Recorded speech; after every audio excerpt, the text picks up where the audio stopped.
Hi there, Shahid here, and today I have with me Kim Orlaski, my friend from Calgary. And really, the value that I wanted to give out is, as recruiters, sometimes we cold call our top talent, our passive candidates, and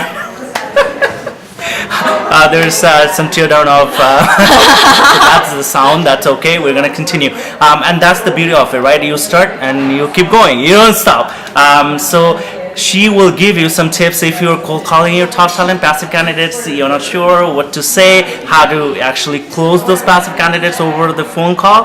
Then let's hear what Kim can share. A few tips that may help us and help you. Yeah, thank you so much. I know you guys are all here. You're asking about how do I call on potential candidates and really get them excited about looking for another opportunity.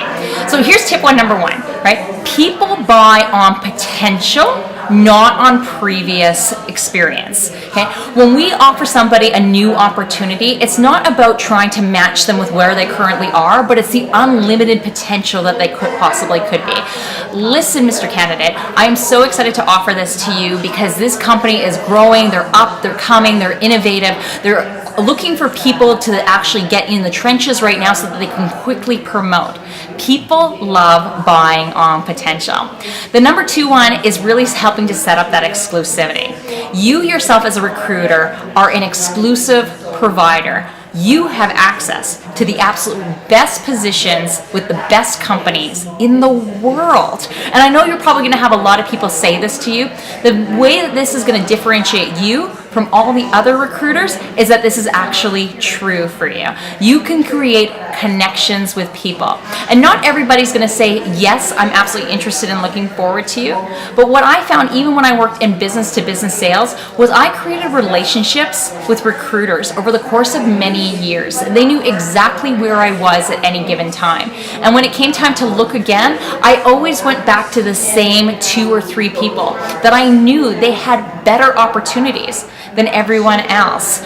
Let your candidates know that you are a people connector, that you will match their personality with where they want to grow to, not how can I best meet you with where you currently are and show you something slightly better, right? The pain of where they are has to be just as big as the growth potential of where they want to get to.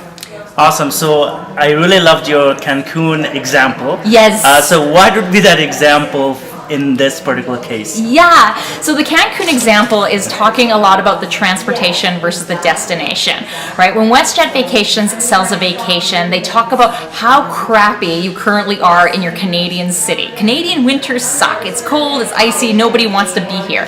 And they talk about how beautiful Cancun is, how gorgeous the beaches are, your feet in the sand, the mojito you're holding on to.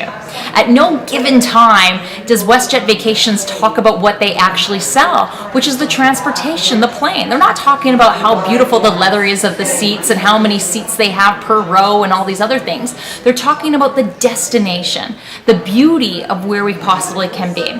So as a recruiter, if you were to change your conversation from the transportation to the destination, let them focus a lot on how terrible their current state is. What would they want to change about their position, their role, or the company they want to work for, or managers, right? That's a big one. People leave companies not because they don't believe in companies, but because they don't like their manager.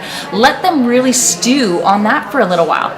Then bring them into that destination. How much wonderful would it be? What was it like when you first started your company? What's the ideal company you would want to work for? What's the ideal position you want to have in 5 years, 6 years, and beyond? Do you want to become a vice president of an organization? Do you want to be entrenched in a smaller company and wear many hats?